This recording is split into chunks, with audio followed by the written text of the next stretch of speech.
Welcome to Phoenix Podcast, hosted by Amin Moinian, where we deep dive into economics and politics. Today, we're diving into a period that might seem like ancient history for some folks. Yeah. But its echoes, they still resonate today, that late 1970s and the early 1980s. Yeah. This was a time when the global balance of power seemed to be on the verge of a seismic shift.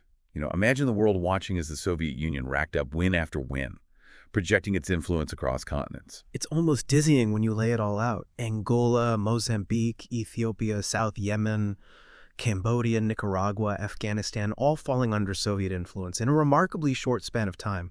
It wasn't just about, territorial gains. It was about ideology resources and a very real sense that the Soviets were on the ascendant.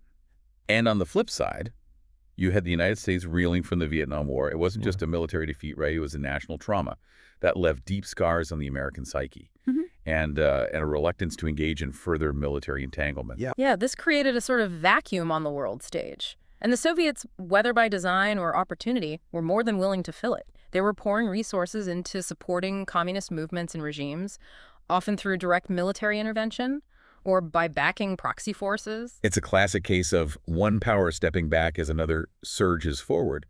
But what's really interesting is how this narrative of Soviet inevitability completely unraveled within just a few years. What happened?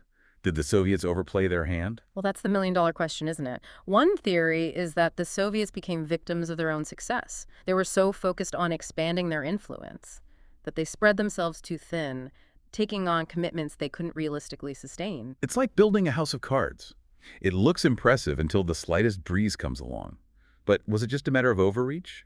Or were there deeper structural issues at play within the Soviet system itself? Now you're getting to the heart of it. To understand the Soviet decline, we need to look beyond just the military and geopolitical maneuvers. We need to dig into the economic realities of the Soviet system, the burden of the arms race, and the inherent inefficiencies of a centrally planned economy. So while the Soviets were projecting an image of strength on the world stage, there were cracks beneath the surface, economic fault lines that would eventually contribute to their downfall. It's like they were running a marathon at a sprint's pace. They were bound to run out of steam sooner or later. That's a great analogy. And you can't forget about the human factor. The people living under Soviet rule weren't just pawns in a geopolitical chess game. There was growing dissent within the Soviet bloc, a yearning for freedom and self-determination. That would eventually erupt into full-blown revolutions. This wasn't just about tanks and missiles. It was about ideas and the enduring human desire for liberty. So we've got this picture of a Soviet Union seemingly at the peak of its power, but with these underlying vulnerabilities simmering beneath the surface. What was the catalyst that finally tipped the scales? Was it purely internal pressures, or did external forces play a role? That's where the story gets even more fascinating, and that's what we'll unpack in the next part of our deep dive. So you see, while the Soviet Union was grappling with all these internal challenges, a new figure had emerged on the American political scene, Ronald Reagan. And he brought with him a starkly different vision of the Cold War, one that moved beyond containment and embraced a more assertive approach. Reagan was known for his tough talk and his unwavering belief in American exceptionalism. But how did his policies actually translate into concrete actions that put pressure on the Soviets? Well, one of Reagan's signature moves was to significantly increase military spending. He launched ambitious programs, like the Strategic Defense Initiative, famously dubbed Star Wars, which aimed to develop a space-based missile defense system. Whether or not this technology was feasible is debatable, but the sheer audacity of the idea rattled the Soviets. They were already struggling to keep up with the U.S. in the arms race, and now they were facing this, potentially game-changing technology. It's almost like a psychological warfare tactic, right? Mm-hmm. Projecting an image of technological superiority and forcing the Soviets to pour even more resources into a competition they couldn't win. Exactly. And Reagan didn't stop there. He also abandoned the détente policy that had characterized U.S.-Soviet relations for much of the 1970s. Détente had allowed for some degree of cooperation and stability. But Reagan saw it as a sign of weakness. He wanted to challenge the Soviets directly, to expose their vulnerabilities and hasten their demise. So Reagan's approach was a combination of military buildup, technological innovation, and a more confrontational diplomatic stance. But did these policies alone bring down the Soviet Union? Or were there other factors at play? Well, Reagan's policies certainly played a role, but they were part of a larger confluence of events. Remember those resistance movements we talked about earlier? Those flickers of rebellion within the Soviet bloc? Well, those flames were fanned by Reagan's support. The U.S. began providing covert assistance to anti-communist groups in Afghanistan, Nicaragua, Angola, and elsewhere.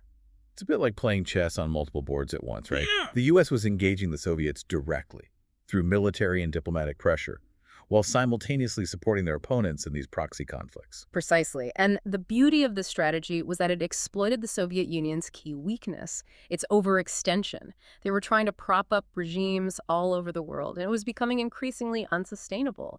Every dollar they spent on propping up a puppet government in Afghanistan was a dollar they couldn't spend on addressing the economic problems brewing at home. It's like that old saying, you can't have your cake and eat it too. The Soviets were trying to have it all. Global influence, military dominance, ideological purity.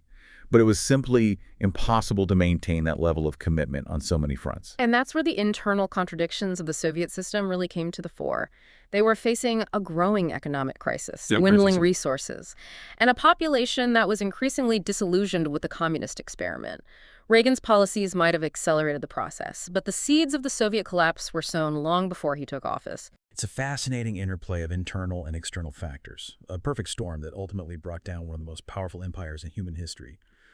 But as we know, history doesn't always offer neat and tidy conclusions. The Soviet Union's collapse was a momentous event, but it also left behind a whole new set of challenges and uncertainties.